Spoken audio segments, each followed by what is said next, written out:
I'm here with Matt Taylor. He's the winemaker for a new project coming out of the Heitz family called Ink Grade. This is a really amazing spot. You've been driving me around on it. But before we get into Ink Grade specifically, let's back up to the late 19th century and give me a little synopsis of the history in here and tell us where we are. Yeah.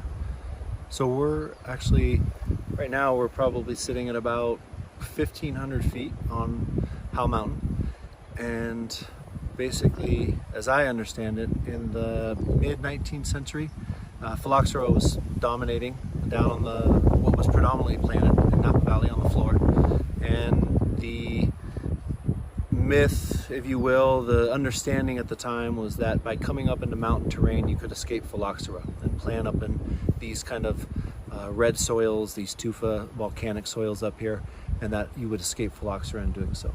And so a lot of push was pushed up into this Howell Mountain area and back in Pope Valley and down on this mountainside. And this property itself has a record going back to the owner at the time taking wine into St. Helena and selling it in 1875. So for us, we're kind of assured that there was grapes here growing in 1873. And but beyond that, much older in this area with a lot of other producers and old wineries going back in the 1800s. So it feels a little wild and sauvage today, but there's a pretty long history here. Yeah. And then we jump into all the way up to 1990, which is when the planting was done here. You've got an 800-acre property, 200 some odd acres under vine, and that was all planted in what time frame? A year and a half, 1990, 1991. So you had what was kind of impending, the Napa Valley Hillside Ordinance, which was to be expected to come in 1991, didn't come until 1993. But with that kind of looming on the horizon, a lot of people in the valley rushed to get planting all that stuff that was going to be taken away, stuff above 30% slope. And as you've gone around and seen in Ink Grade now, there's 30, 40, 50, 60% slope across this property. And like you said, it's almost 200 acres. Some stuff didn't need to go in at that time frame. It wound up going in, but stuff planted in a year and a half. Just entire whole thing terraced, drainage, irrigation, just everything done in that time frame. That's a pretty massive undertaking, and as we were driving around, you said it kind of reminded you of the Douro or Priorat, reminded me a little bit of Cornas or Gigondas, how hilly and how complex it is, different elevations, different exposures. Yeah. But now you've got something here that's been farmed organically all along. So what's the benefit as you come in now to this site that's 30 plus years old? Well, we talked about one of the things that with so many people rushing to beat the Hillside Ordinance, rootstock maybe was a little harder to come by. And this property, like it or not, was planted to almost all Freedom rootstock at the time.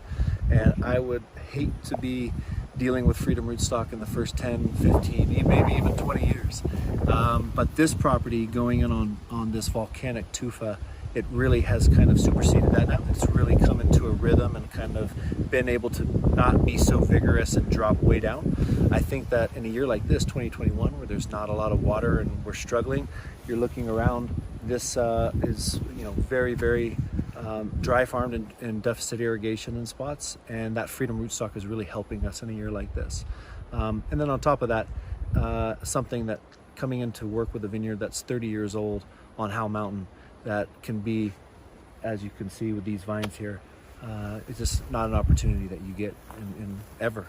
And in fact, the property runs from elevations below the Howell Mountain AVA up through the Howell Mountain AVA. Correct. So you've got Cabernet and the sort of typical Bordeaux varieties planted in the upper spots, and then what do you have planted in the lower spots? Yeah, so above Howell Mountain line, it's just primarily all Bordeaux reds. And then as we get down below, we have Bordeaux reds again.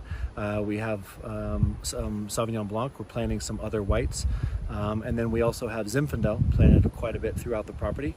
And to complement that Zinfandel and the blend that we're doing and the Bordeaux stuff that we're doing, planted some Mourvèdre, some Sanso, some Carignan. And like I said, we haven't gotten to the whites yet, but we have an idea of a lot of whites that we're going to be planting as well to either co-ferment or have its own white blend or something else besides Sauvignon Blanc.